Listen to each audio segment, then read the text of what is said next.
And every week we've been highlighting a fun fact about Tim, and one this week is that he actually got a C in preaching because he was told that he had great ideas but was terrible at getting them out.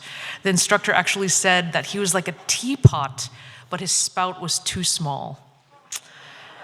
Sad. So you'll be the judge if the spout has changed. You'll be the judge tonight. So please join me in welcoming Tim Keller. I'm a little teapot, short and stout.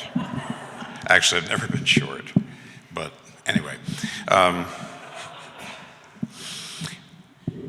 In the beginning of this series, we said that you cannot demonstrably prove there is a God. You certainly cannot prove that there is no God, which means everybody's living to some degree by faith.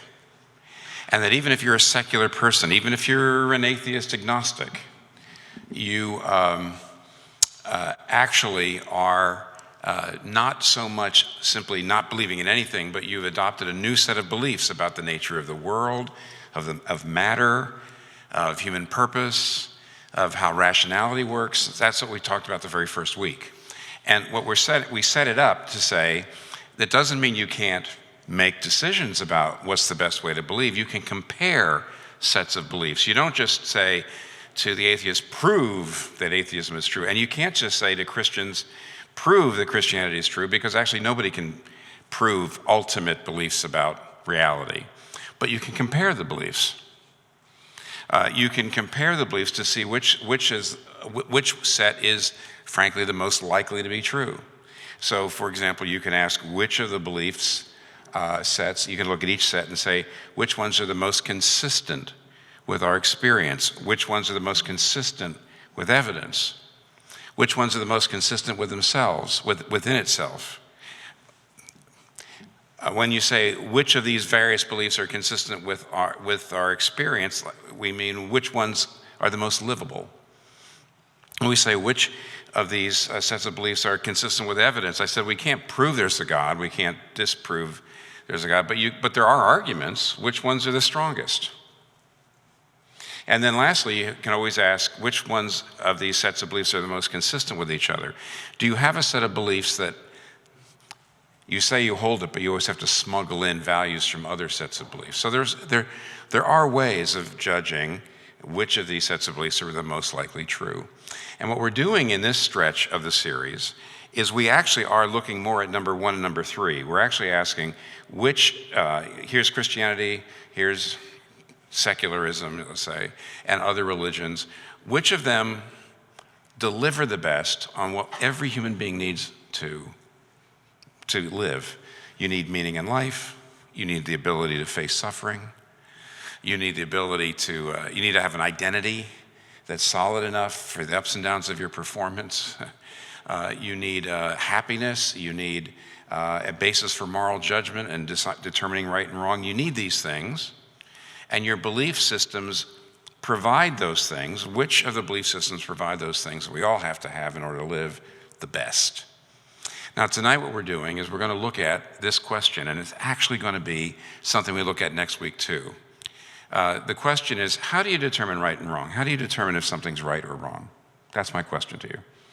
How do you make a moral judgment? What's the basis for it? And this week I want to look at what is the basis for moral judgments in general, and next week, what's the basis for doing justice and supporting equal rights in particular. But this week, let's just ask that question. What's the basis for moral judgment? And what I want to do is I want to show you how every religion and culture before our modern culture, every other religion and culture, how they made moral judgments, what the basis was for moral judgment.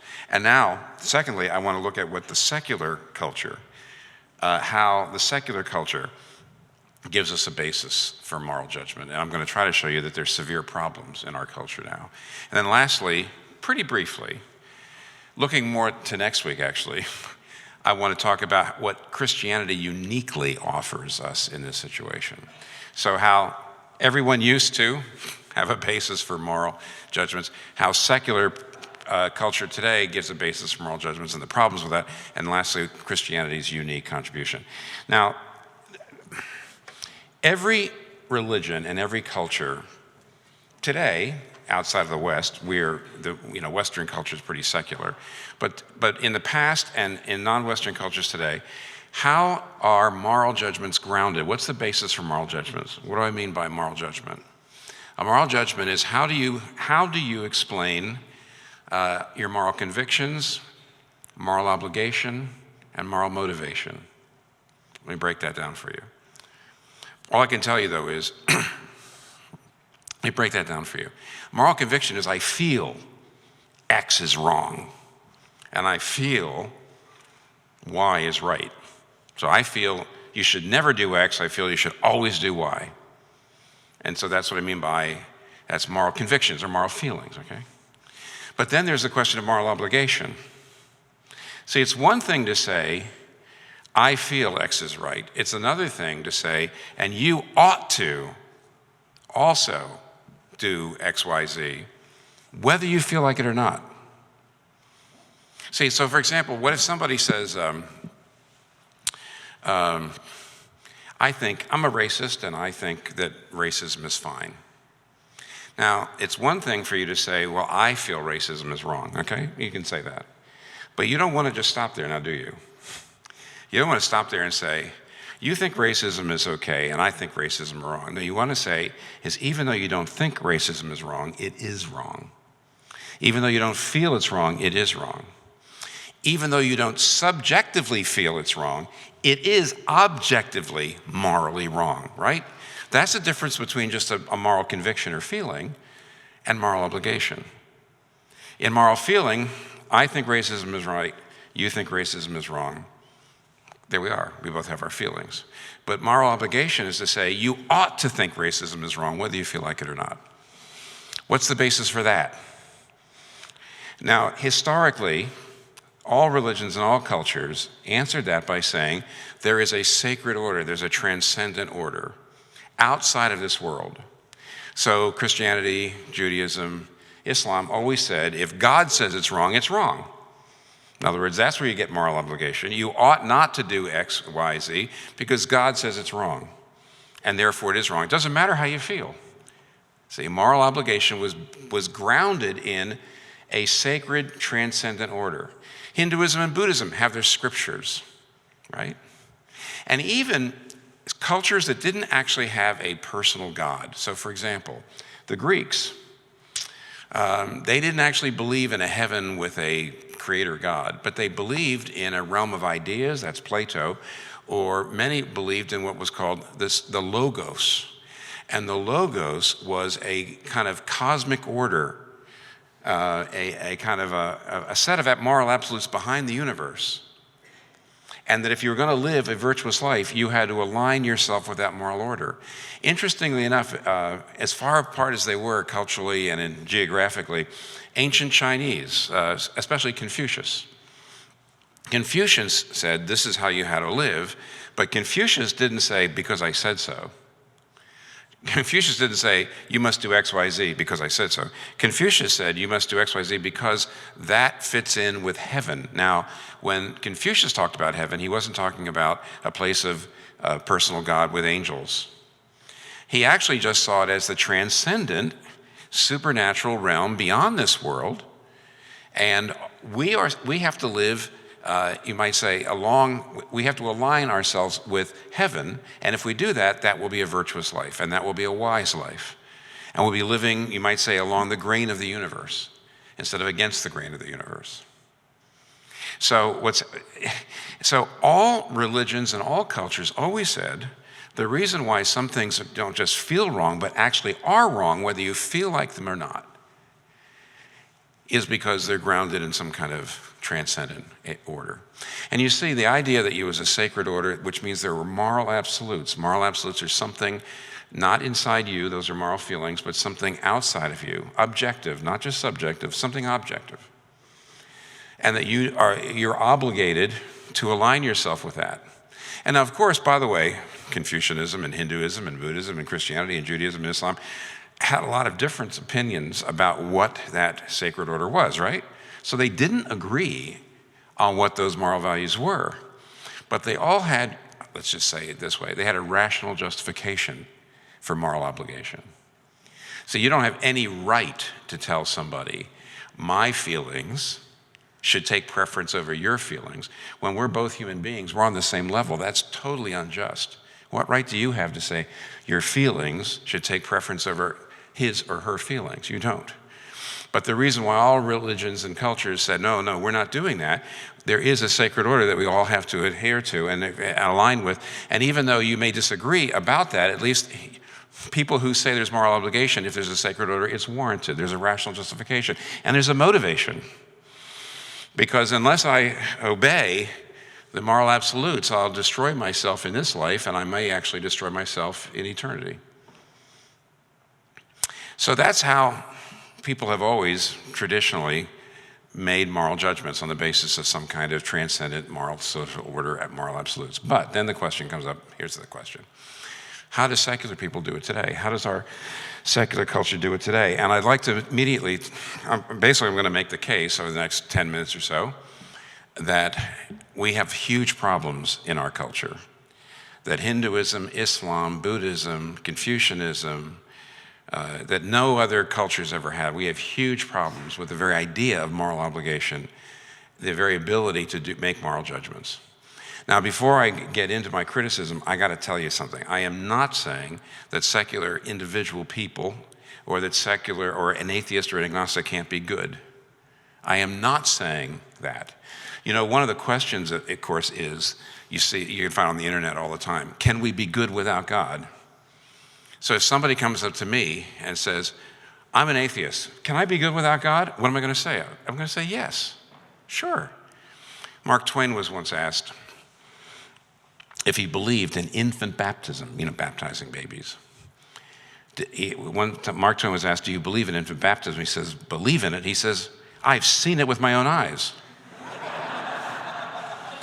And so if somebody says, do you believe that an atheist can be good without God? The answer is, believe it, I've seen it. I think it's just an empirical fact, of course. In fact, there's plenty of atheists who have incredibly high moral feelings and standards, convictions. Philip Kitcher, who teaches at Columbia University, is a very prominent scholar there, very popular. He's an atheist. And I had the privilege of actually having a dialogue with him several years ago on the Columbia campus. He writes this. He says, as an atheist, these are his moral values, and he believes that we are obligated, there's the word, by the way, he says, all human beings are obligated to work toward remedying or ameliorating the plight of millions, even billions of people that do not have the opportunity for a worthwhile life. We are obligated to provide equal opportunities for such a life to the entire human population. We must seek social equality for all.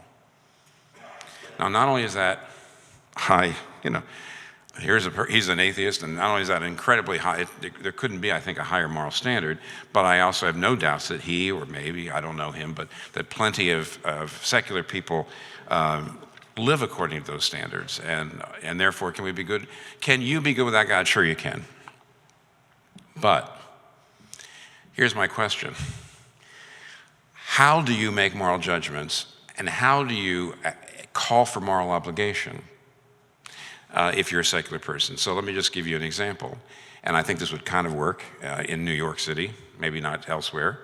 But right now, I think the average secular person in New York City would say, if over in the next country there's people starving and they're dying and they're suffering and they want to come over here, we should not build a wall.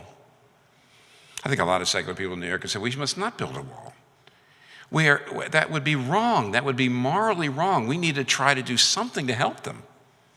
So what if you, oh secular person, are saying that and somebody comes along and says, why should I believe that? Why should I believe that? Why should I believe that anybody in that other country, of that other race, is of any concern to me at all? I don't feel that I have any obligation to them. I feel like that's their problem. They're rotting, that's their problem. I have no moral obligation to them at all. So, okay, secular person, what does a secular person say? You feel it's wrong to let them starve. He, let's say it's a he says, that there's really there's nothing wrong with, I have no obligation, there's nothing wrong with letting them starve. What do you say? You want to say, you are obliged, even though you don't feel it's wrong, it is wrong. Even though you don't subjectively feel it's wrong, it is objectively wrong. You are wrong to have that attitude toward those people. And what if that person says, why? Give me some reason. Now, there's 4 secular arguments. I know this because of all the books over the last 20 years I've been reading, looking for how do secular people, you might say, ground moral obligation. And here's the 4 arguments. And here's also why they're so easily refuted. Number 1 argument is this. The first argument is, well, you can say, well, the reason why we feel that it's wrong to let the poor starve is the reason why we feel that's wrong is all of our moral feelings come from evolution. We today who have moral feelings, strong moral feelings that we should be altruistic and that we should love people and we should care for the poor, those feelings come from the fact that our ancestors had those feelings, and those feelings helped our ancestors survive. Their behavior and feelings helped them survive, and so it's come down to us. And therefore, the reason why we feel that those things are wrong is because we evolved that way, and that's the reason why we need to follow what's actually, instilled in our genes, these moral feelings. That's what we ought to do. That's one argument, by the way, and a lot of secular moralists, people trying to find a secular basis for morality, a lot of secular people say that. But you know what? You see how easy it is to refute that? Okay. Here's the counter argument. Just because behavior or attitude X, Y, Z helped my ancestors survive, that doesn't in any way oblige me to live that way. Not only that, it's arguable whether the feeling that I should care for the poor, I don't know how that would have helped anybody survive, frankly. But granted for a moment, let's say your feelings come from evolutionary biology, but I have there's no obligation to follow a feeling that's just there because of evolution. So argument 1 and the counter argument is very powerful. Okay, here's argument 2. Argument 2 is the pragmatic argument. So somebody says, why not build a wall? Why not just keep the people over there? Why not just let them rot, starve the poor? And why should I believe that we shouldn't, So you say, because you know what? It's just not practical. If you start doing that, if everybody's that way, everybody's like that, it will be very bad. There'll be war. There'll be strife. And therefore, it is in your best interest, it is in all of our best interest, to care for people and love people and work for equality and work for a distribution of the goods, right? That way we'll all be happier. And therefore, so that's why you ought to care for the poor. And of course, what's the counter-argument? The counter-argument is very powerful. The counter-argument says, so you're really not saying it's wrong to starve the poor. What you're really saying, it's impractical. That's already lowered my motivation. And on top of that, when you say it's practical, what you really mean, it's in my best interest. In other words, you're saying the reason I should not starve the poor is because it would be in my best selfish interest. So you're appealing to my selfishness, which is really not a great motivation. But since you're saying that my selfishness should be the basis on which I decide not to starve the poor, let me just tell you, out of my selfishness, I don't want to do it.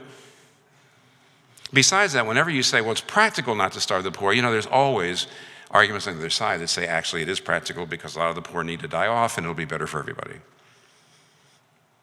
So the second argument utterly fails.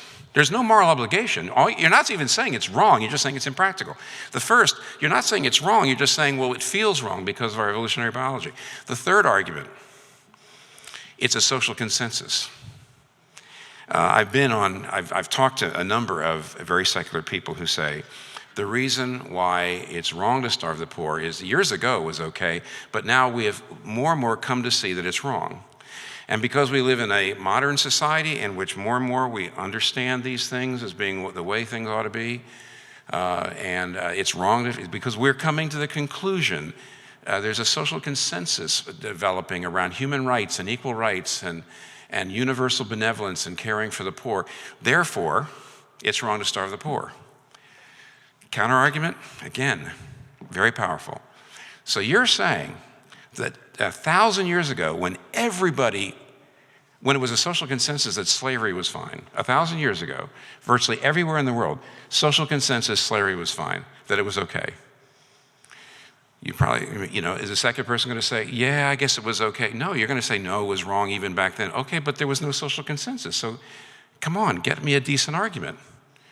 There was social consensus in Nazi Germany that we ought to gas and kill the Jews. So come on, come up with a better thing than social consensus. Okay, the fourth argument, and the last argument, is this. You're just wrong. I'm sorry. It's wrong to starve the poor, and everybody knows it. It's common sense. All my friends know it. It's just common sense. And of course, the counter argument is, if it's common sense, that means everybody should agree with you. I don't agree with you, which ergo means it's not common sense. It can't be common sense. Now, here's argument 5. I'm just going to punch you out. In which case, you now have come to the position in which, in our secular society, there is no basis for moral obligation other than just power plays. And you realize how bad that is. Because when you say, you have a feeling about the poor, and I have a feeling about the poor, and my feeling needs to take preference over your feeling, this is called oppression. This is called coercion. This is called saying, if I can get the power, I'm going to impose my views of things on you, and I don't have any warrant. I have no rational justification. There is no moral absolutes out here. It's just me. But you see, if we're equal, which is what all secular people say, we're equal, then your moral feelings ought to be equal to all other moral feelings, which means how do we ever adjudicate anything? There isn't any way to do it. Now, Alistair McIntyre wrote a fascinating book called After Virtue, back in the 80s, actually, 1980s. And in it, Alistair McIntyre, first of all, starts talking about the fact that one of the marks of our secular society is we have not been able to come up with a secular basis for moral judgment. We have not been able to come up with a secular basis for moral obligation.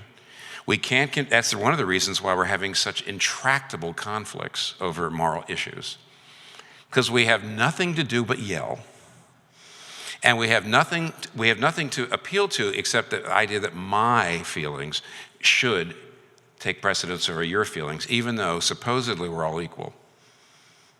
You say, well, let's put it to a vote. Well, don't forget, social consensus can create evil. I just showed you that. It was social consensus to have slavery. It was social consensus to intern and destroy the Jews. I mean, you can't go that way. So what's your basis for moral obligation? And Alistair McIntyre says not only has secular society not been able to reach that, find a basis, not only has it not, but it couldn't. He says the project has to fail, he says. And here's the reason why. He says, if you look at all the other cultures of the world, and other religions of the world, whenever they said, this should happen, this should not happen, this, you ought to do this, you ought not to do this, it wasn't arbitrary. The moral standards, the moral norms of other cultures were never arbitrary. They always fit human purpose. And McIntyre talks about the telos. A telos is a Greek word for your purpose. It's also, by the way, same as the word logos, which meant the reason for something, logos, logic. The telos or the logos was Greek words for what is the purpose of a human being? What was the human being made for? What is the purpose made for? And McIntyre says you never really can make a moral statement. You can never do a moral judgment unless you do it in line with the telos. In fact, what he says, I'm just quote here, what he says is that throughout history, moral precepts were not snatched out of thin air, but in every culture, human morals got their punch, their oughtness, from the concrete notion of what human life was for, the telos or the logos. And then he gives an illustration. He says, here's a wristwatch, okay? And you take the wristwatch off and you say, is this a good or bad wristwatch? And he says, you're not going to be able to decide that unless you know what its purpose is. Because, for example, if you say, oh, there's a nail here that's sort of sticking out of the wall, I'm going to knock it in. And you try to knock the nail in with your wristwatch and it breaks. The nail doesn't go in, the wristwatch breaks, and you say, what a bad wristwatch.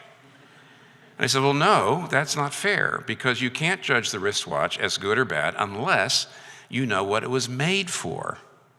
What was the wristwatch made for? It was made to tell time. So if it sits on your wrist and tells you what time it is, it's a good watch. And if it doesn't hammer nails, it doesn't mean it's not a good watch, because that's not what it's made for. In other words, you cannot tell whether anything is good or bad unless you know what it's for. What are human beings made for? What are we here for? And what McIntyre points out is Christianity, Islam, Hinduism, every religion, every culture in the history of the world has always had an answer for that, and therefore has had a basis for making moral judgments. The secular world says, well, we're just here by accident. In fact, we're here through a process of evolution, the strong eating the weak. It says, if that's the case, then you will never be able, ever, to make any kind of moral judgments about what is a good or bad human being, what is a good or bad human action. Science can tell you whether you can do something, and science can tell you how to do it really efficiently. But science can never tell you whether you ought to do it or not. Never. Because you can't get an ought from an is.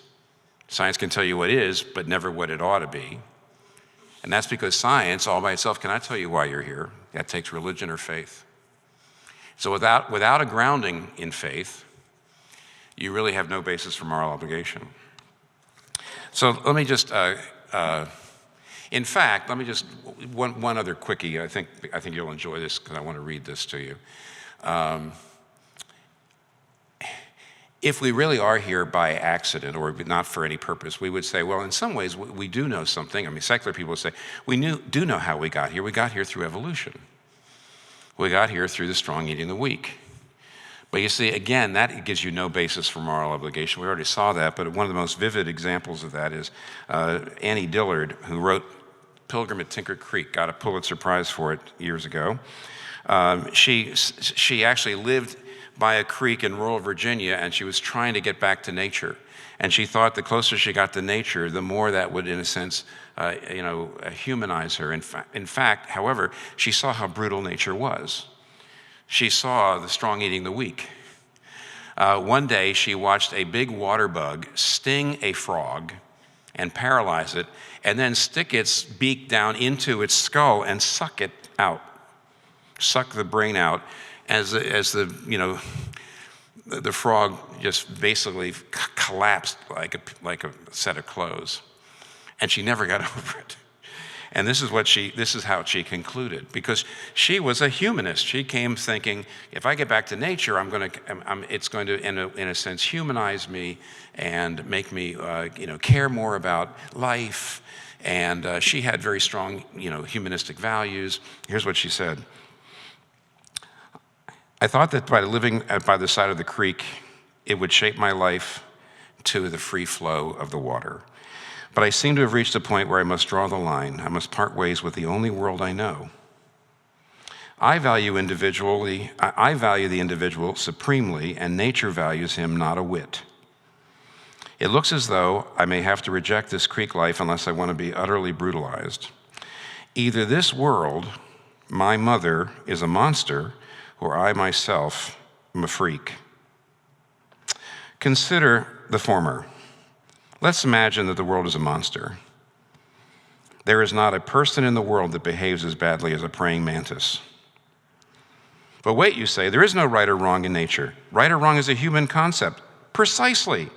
We are moral creatures in a universe that is running on chance and death, careening blindly from nowhere to nowhere, which somehow produced wonderful us. This world runs on chance and death and power, but I cherish life and the rights of the weak versus the strong. So I crawled by chance out of a sea of amino acids. I evolved by chance out of a sea of amino acids, and now I must whirl around and shake my fist at that same sea and cry, shame on you.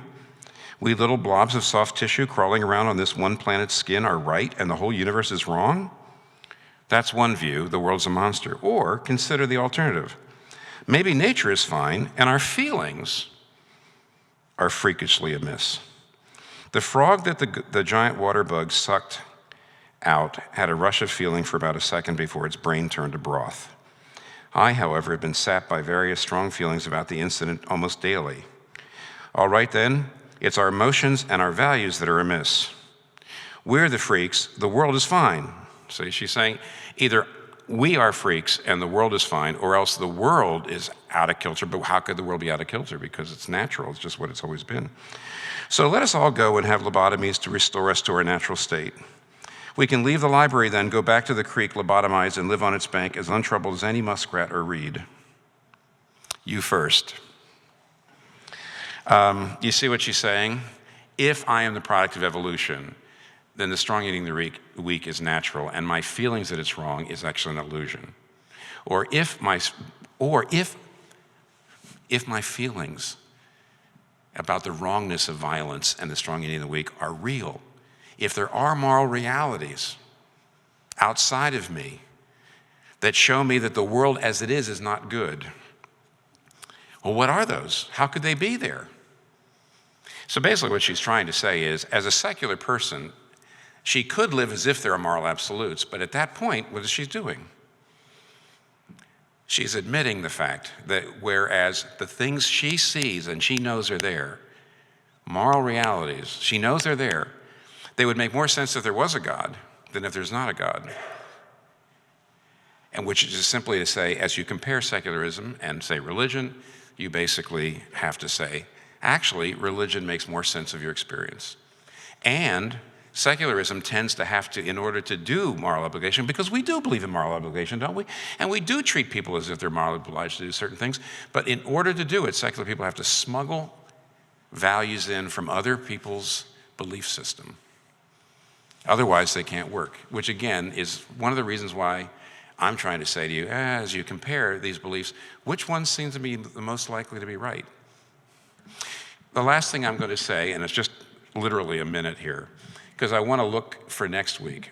One of the reasons, I haven't said anything specific about Christianity. And I think it's fair to do that because in some ways Christianity stands over with all the other religions as saying there are moral absolutes out here, there's a moral source outside of you, and that's the basis for moral obligation. If you don't believe in that, then you're really in a difficult situation. However, Christianity is unique, and I think it'll speak to something. An awful lot of people I've met in New York, and I've been here for 30 years, almost. And over the years, I've met plenty of people who shed their religions. They grew up in various religions, and they shed them when they came here over morality. What they saw was in religious people a bigotry, an arrogance, a Phariseeism, a self-righteousness, a cruelty. And when many people actually went into a more secular mindset in order to avoid Phariseeism. Put it this way, they adopted relativism, the relativism of secularism. Secularism basically says, all moral values are kind of socially constructed. So they adopted relativism to get rid of Phariseeism. But as I'm trying to show you, relativism is not a solution. What is? Do you remember how I mentioned that the Greeks believed that the Logos was this kind of cosmic order behind the universe, and if you connected to that and you lived your life according to those standards, then you'd be living wisely and virtuously?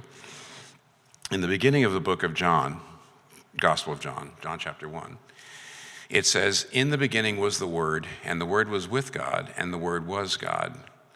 The Word became flesh and dwelt among us, and we beheld his glory." Now, clearly, the term word, which is kind of an odd thing when you read it in English, is talking about Jesus.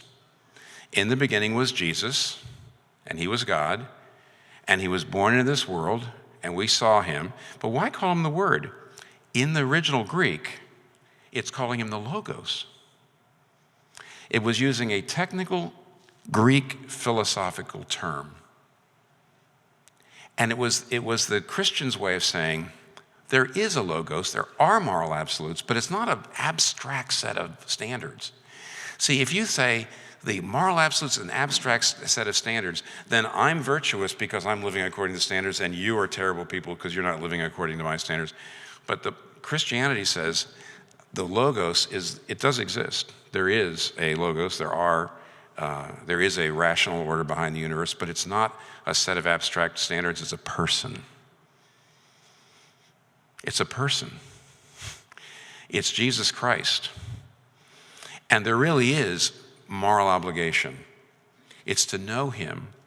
And through knowing him, through a personal love relationship with him, you come to the heart of the universe. You get into connection to that logos, to the heart of the universe. But because Christians believe you're not saved by living up to the moral standards, you're saved by Jesus Christ coming to earth, dying on the cross for your sins, and forgiving you, which means that you live by Jesus' love. You don't live by your obeying the moral standards. That undermines Phariseeism. You say, I know a lot of Christians that are Pharisees. Okay, let me just say this. To the degree that Christians really understand the very heart of their faith, which is they're not saved by finding some heavenly set of moral standards like the Confucianists or other set of heavenly standards and living up to it and thereby feeling very proud of themselves and therefore becoming Pharisees. No, that's not Christianity. To the degree you understand, the heart of the faith is that Jesus Christ is the Logos. He came to earth. He died for you to cover over all of your wrongdoing so that you live by grace and you live by God's love. What that does is it humbles you. So that on the one hand, you do have a moral absolute. You have moral absolutes, of course, the Word of God, what the Bible says. But it doesn't turn you into a Pharisee.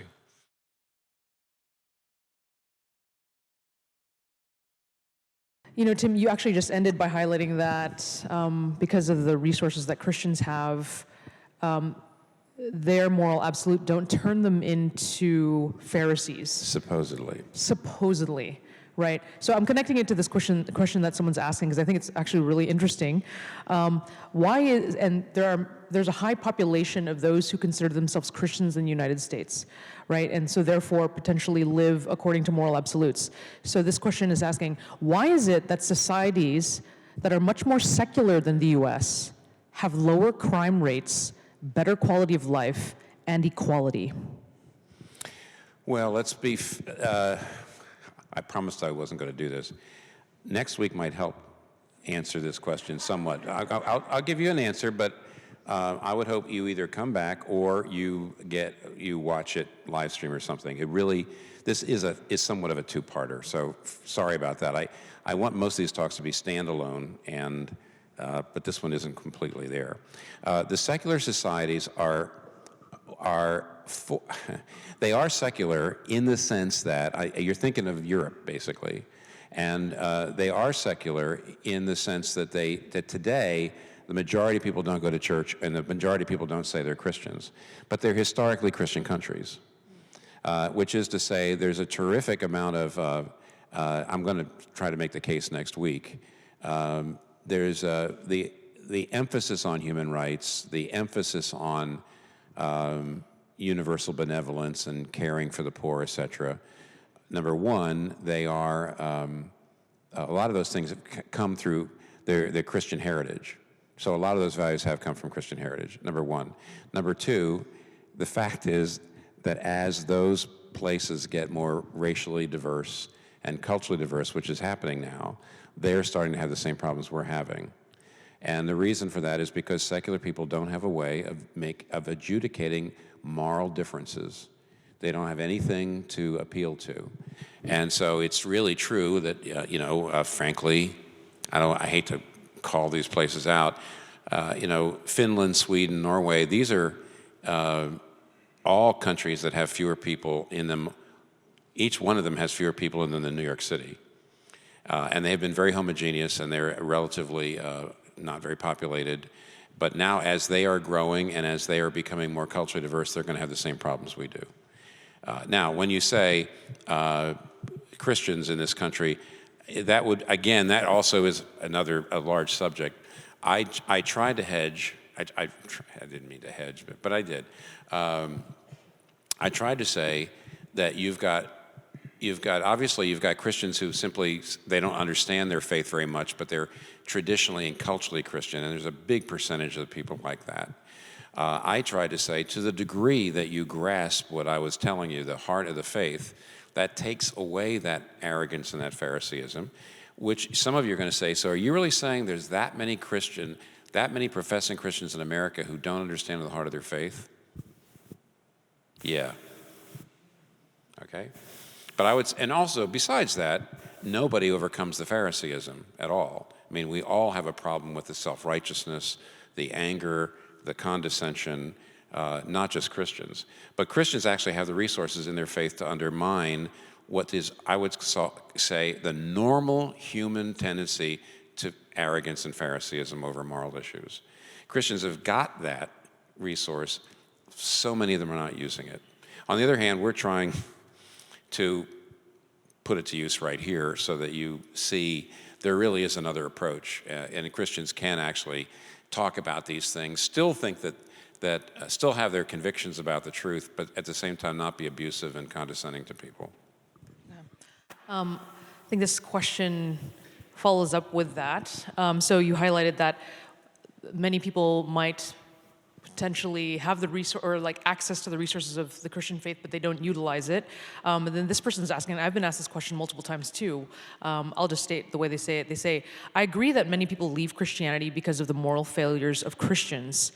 Therefore, it seems like it's more practical and good to live a secular life if so many Christians aren't moral anyway. Thoughts? So many Christians aren't moral anyway. So you're highlighting that some people are pursuing Christianity, but then they don't access the resources. Then what's the point? Why don't we just live secular lives? Right, okay.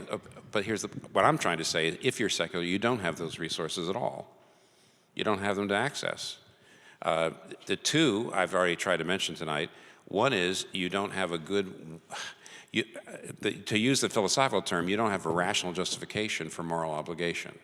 When you're talking to somebody who says, why not starve the poor, you've got no way of saying, I mean, if you're a Muslim or a Christian, you could say, because God says you shouldn't starve the poor. And you may not agree with them, but at least it's consistent with their beliefs about the universe to say to you, you must not starve the poor. It's consistent. I'm trying to say tonight that if your secular beliefs, you actually don't have the right, because you don't have anything out here. All you've got are your feelings. You don't have the right to say, my feelings need to take preference over your feelings because we're equals, and yet you're not acting as if you're equal. So you don't have the resources from our obligation. But I'm also trying to say it's very difficult. You don't have the Christian resources to undermine the natural self-righteousness that all human beings have. Jonathan Haidt, H-A-I-D-T, he teaches at NYU, very prominent social psychologist, not a Christian man, a secular man, says that self-righteousness is the natural human condition. He talks a great deal about the fact that we're at each other's throats and we cannot work together in spite of our moral differences. And he says the main reason for that is self-righteousness. And he says you've got to find something to undermine your self-righteousness. I don't think that secular people have got anything like what Christians do have. You might say, well, the Christians aren't doing it. All right, well, listen. After 9/11, 2 days after 9/11, I was reading an article out loud to my wife, Kathy, and some of you are going to say, you have to quote Kathy at least once every week, don't you? I said, well, she's very quotable. And I was reading I was reading an article about why fundamentalism was the cause of 9/11. And the article said, anybody who thinks that they have the moral truth, they have an absolute moral truth, they are likely to become terrorists. And Kathy says, that's not true. It depends on what the moral absolute is. Have you ever seen an Amish terrorist? And she says, the reason why you've never seen an Amish terrorist is because at the heart of the Amish understanding of things, which is really just the Christian understanding of things, is a man dying on the cross for his enemies, praying, Father, forgive them, they don't know what they're doing. Now, if that's your moral absolute, see, if that's the heart of your faith, how does that turn you into a terrorist? It can't. To the degree that you actually see that as the central part, a man dying on the cross, Jesus saying, Father, forgive them, that my salvation, that's the Christian idea, is not based on a set of moral standards up there in heaven that I'm living up to. That's my salvation. That's the moral absolute. That cannot turn me into a terrorist. That is an incredible resource that nobody else has got.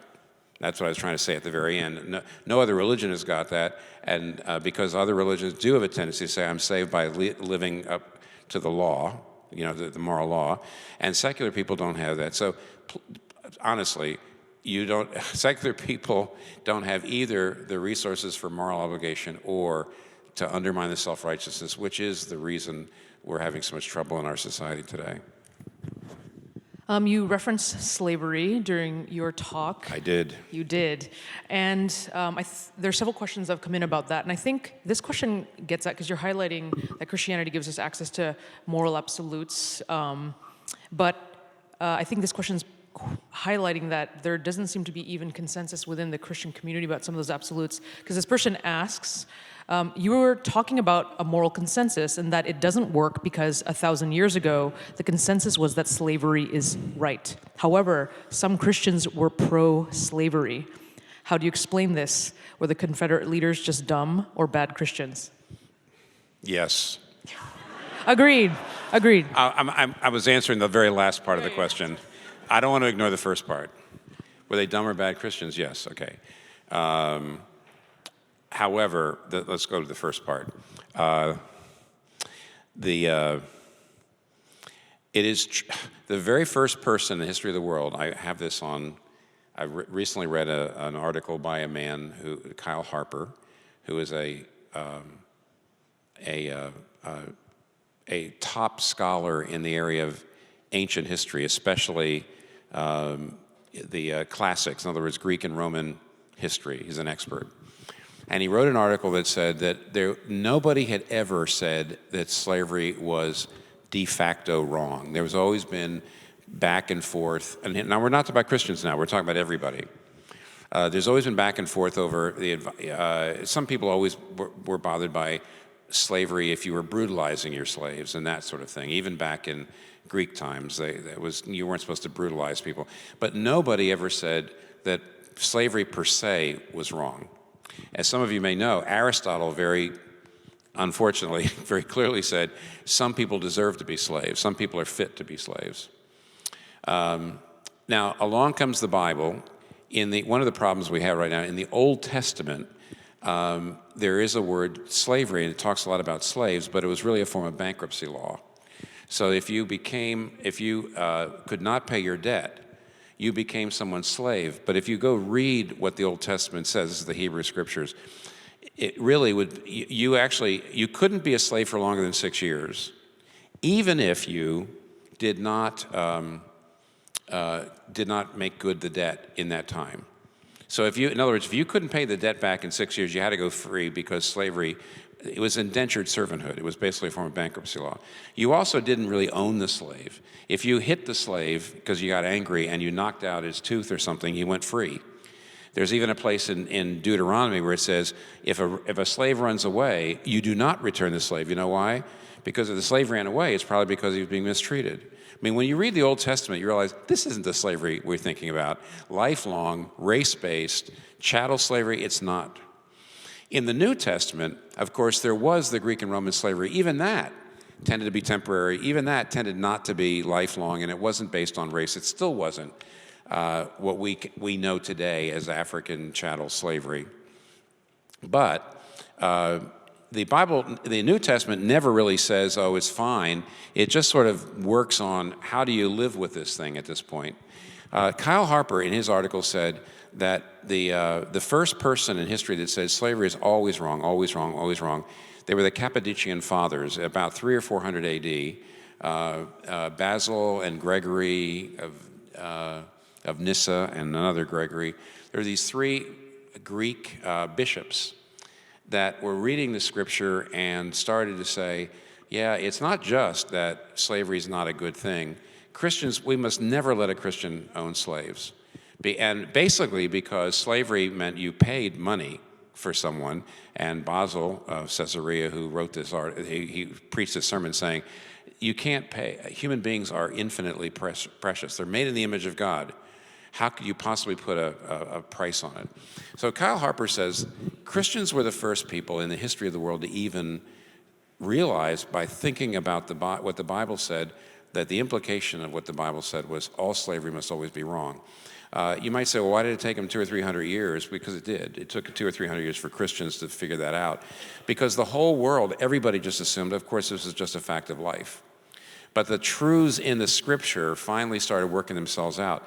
It took a very long time for it to become consensus. Nevertheless, eventually, as you probably know, it was the Quakers and certain other kinds of Christians who were the original abolitionists, and it worked itself out in that direction. Wilberforce, who freed ended the slave trade for the British Empire, was an ardent, passionate Christian, that sort of thing. So yeah, you're right. Christians have not always been able to agree on, when they read the Bible, on everything. No, but they have a basis for an argument. And see, instead of just saying, I think slavery is wrong, and you think slavery is right, and therefore I'm just going to beat you up, in other words, no basis for moral obligation, what Christians could always do is say, you're misunderstanding the Bible. So you can argue, there is a common authority. See, there's a place where there's something outside of you and me that we have to align with, and we can argue about that, and it gives you an opportunity to do what happened, which was slowly the understanding of the Bible worked itself out into the entire Christian church, and there was a basis for saying, this has always been wrong. Always been wrong. Not like, slavery was, now we see it's wrong because of social consensus. No, it's always been wrong. On the basis of evolution, was it always wrong? You can't say that. On the basis of moral social consensus, no. On the basis of the authority of the Word of God, you can say so, even though it took Christians time to figure it out. But by the way, yeah, they were dumb and wrong. Bad Christians. They were dumb and bad Christians. Underscore bold. Well, I'll tell you what, listen, I know this is a Yankee talking, and I'm sure not all of you are Yankees, but the reality is by the 1850s and 1860s, there was a growing consensus virtually everywhere in the Christian church. If you go to Europe, you go to Scotland, you go to so many places, there was great theology being written saying, you cannot use the Bible to condone Southern slavery. They would look at places in the Old Testament that would say, slaves obey your masters. And so the people in the Confederacy would say, well, there you go.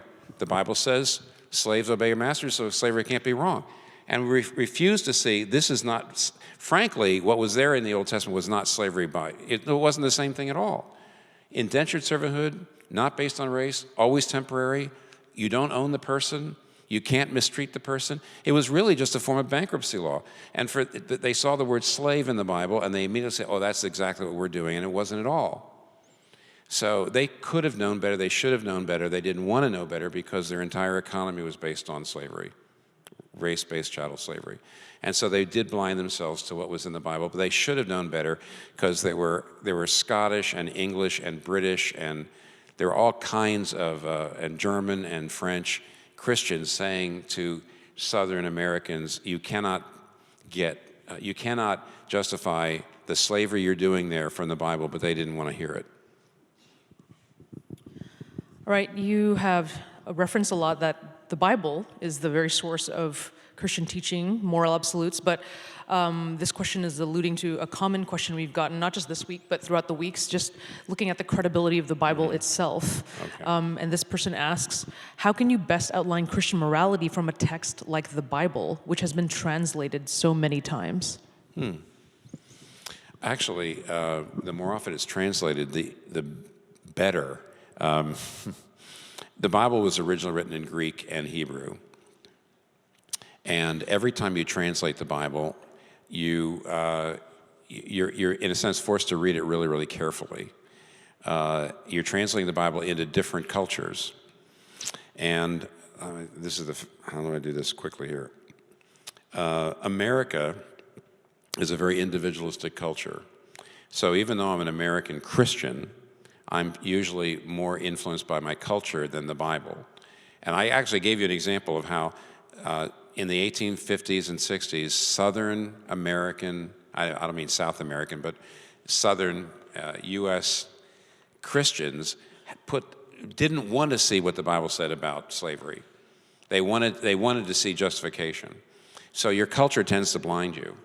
So as an American, I probably read the Bible and I'm missing things. But then when it gets translated into Korean, the Koreans are not individualistic. Some of you are probably Korean. They're not individualistic at all, culture. It actually has a Confucian background. And because of that, when it's translated into Korean, Koreans will start reading the Bible. Actually, you'll probably be blind to some things too. There'll be some ways in which you'll screen it out because your culture blinds you, but you'll see some things in the Bible that I won't see because of your perspective, and therefore we actually do need the Bible to be translated into many different languages and into many different cultures, and we need Christians, though, then not to stay in their cultures, but to know each other and to talk to each other and to argue with each other, to make sure we're reading the Bible well and coming to a much better consensus on what the Bible actually teaches, especially in the area of morals.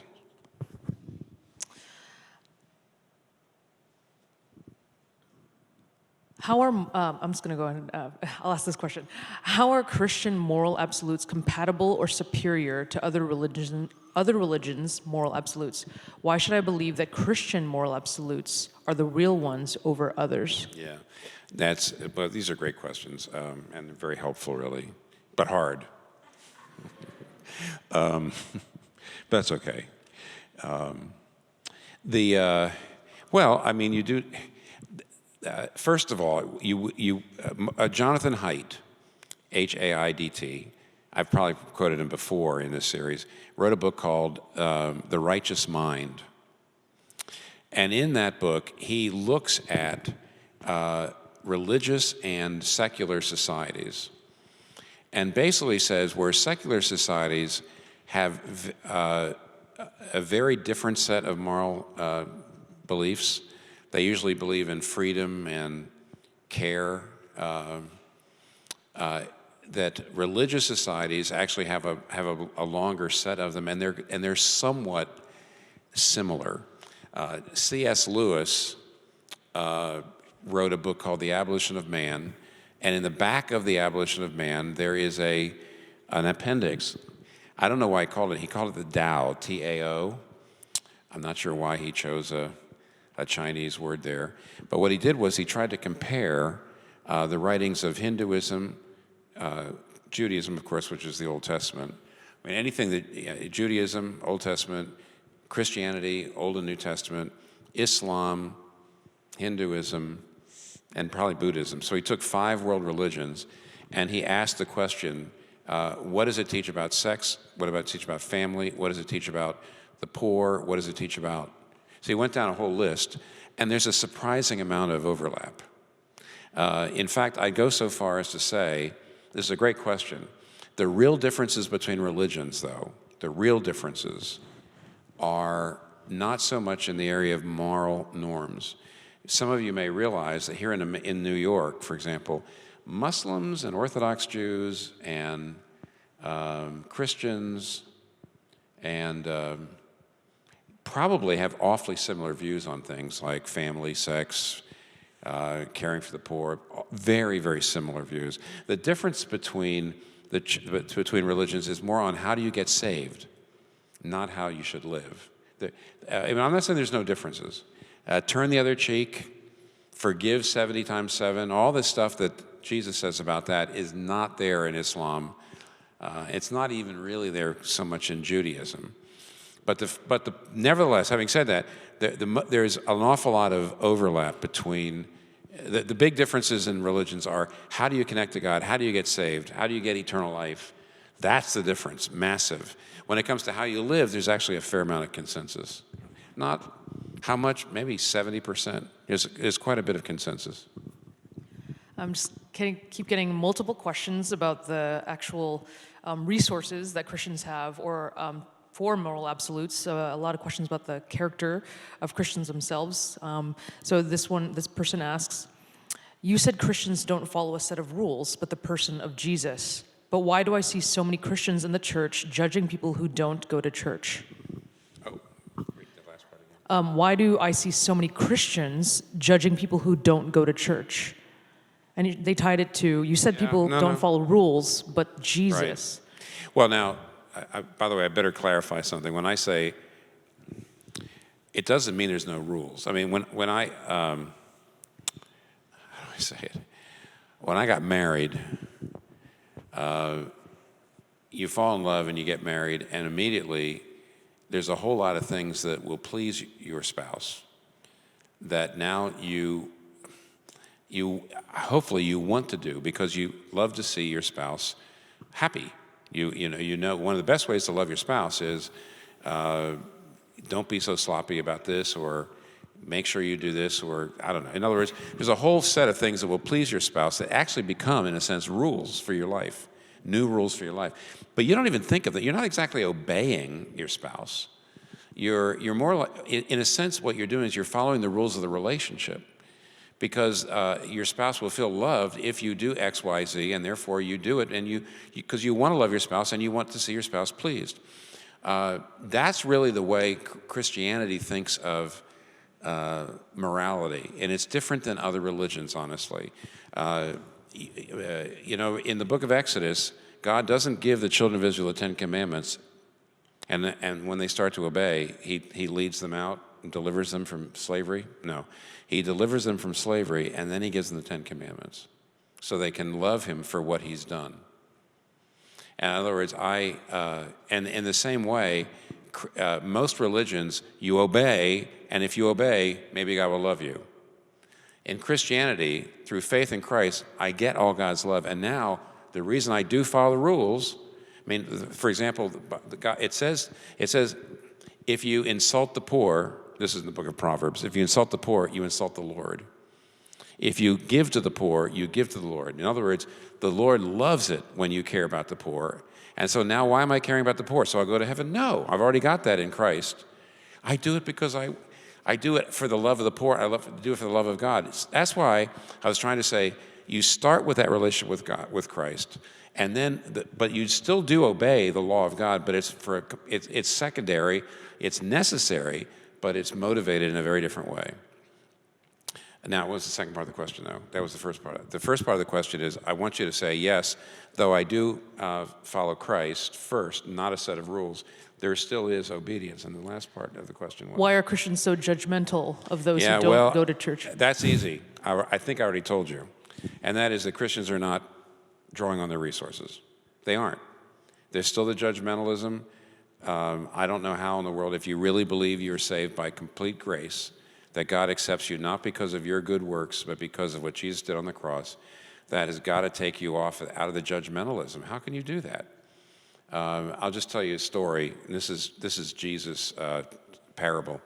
Jesus says, imagine a king had a servant, and the servant owed the king $1 billion. That's pretty much the way the parable goes. And the king says, pay up. And the servant says, I don't have $1 billion. And the king says, I will throw you into prison. And the servant says, please, I don't know what to say. I'll never be able to pay you. And the king looked at him and had mercy on him and said, okay, I forgive your entire debt.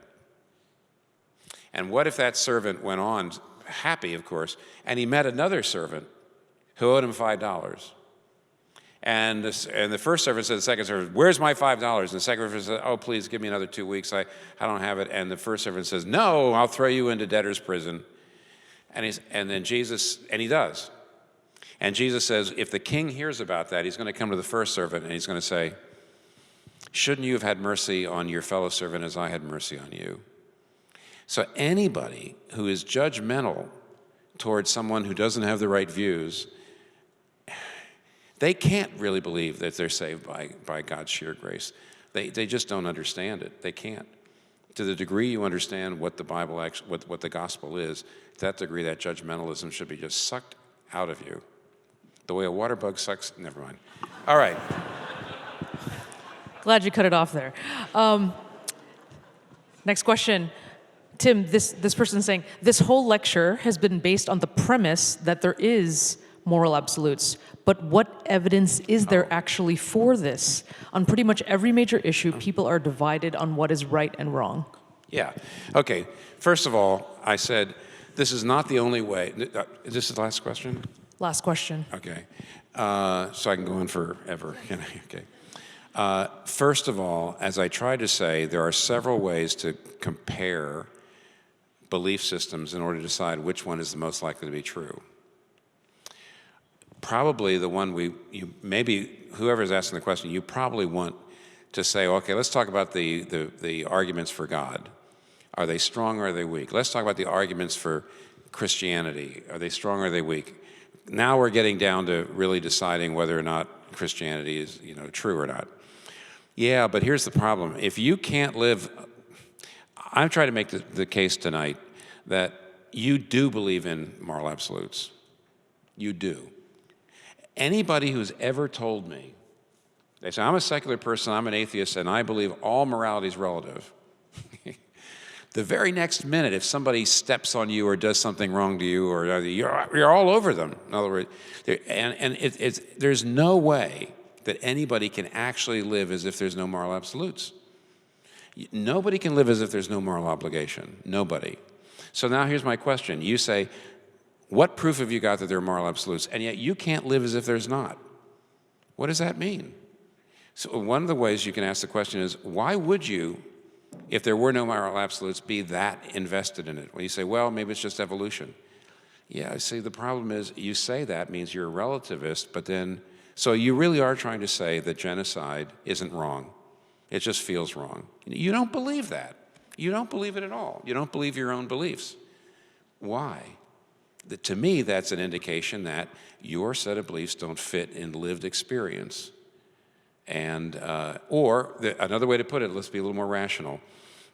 What you're saying is, I actually do realize that there are such things as moral absolutes. That would make more sense if there was a God than if there is no God. But I'm going to live as if there is no God. Fine, you want to do that, but why don't you admit that you are living a less rational life? You're actually living a life in which you actually can't account for something you really know to be true. And therefore, does that prove that there is no moral absolutes?